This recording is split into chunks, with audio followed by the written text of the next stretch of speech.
Parfois, dire la vérité peut devenir la chose la plus dangereuse que vous fassiez.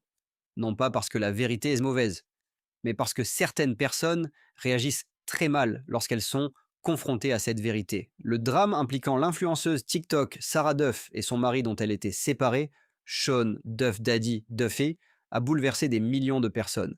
Au-delà de l'émotion, cette histoire nous rappelle une leçon que beaucoup oublient aujourd'hui. À l'ère des réseaux sociaux, on nous encourage à tout montrer, tout raconter, tout exposer, mais très peu de gens nous apprennent quand il vaut mieux attendre. Avant de commencer, bienvenue sur Teaser ici, nous ne nous contentons pas de raconter l'actualité. Nous analysons les histoires derrière les événements afin d'en tirer des leçons sur la vie, les affaires et les décisions qui peuvent tout changer. Si ce type de contenu vous intéresse, pensez à vous abonner. Commençons.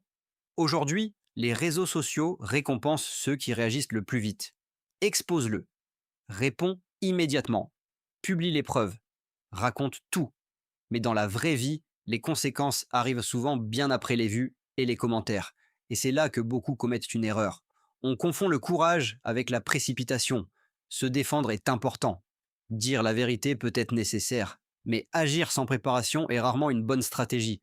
Si la personne que vous dénoncez a encore accès à vous, si elle peut encore vous contacter, vous retrouver ou vous faire du mal, alors votre priorité devrait d'abord être votre sécurité. Ce n'est pas de la peur, c'est de la sagesse. Dans les affaires, personne ne lance un projet sans préparation. Dans une partie d'échecs, on ne joue pas un coup sans penser aux conséquences. Pourquoi agirions-nous différemment lorsqu'il s'agit de notre propre sécurité? Les réseaux sociaux adorent les réactions immédiates. La réalité, elle, ne récompense pas toujours l'impulsivité.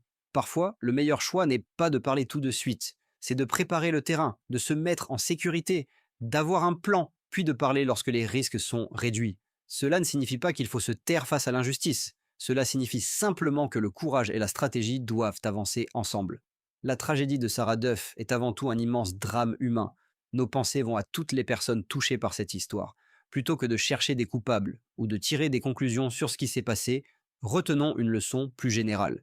Tout n'a pas besoin d'être exposé immédiatement. Toutes les batailles ne doivent pas être menées au moment où elles deviennent virales. Le vrai courage, ce n'est pas seulement parler, c'est aussi savoir protéger sa vie avant de prendre la parole. Car une décision prise avec préparation est presque toujours plus forte qu'une décision prise sous l'émotion. Et parfois, la meilleure stratégie n'est pas de parler plus fort, c'est de s'assurer que l'on sera encore là demain pour être entendu.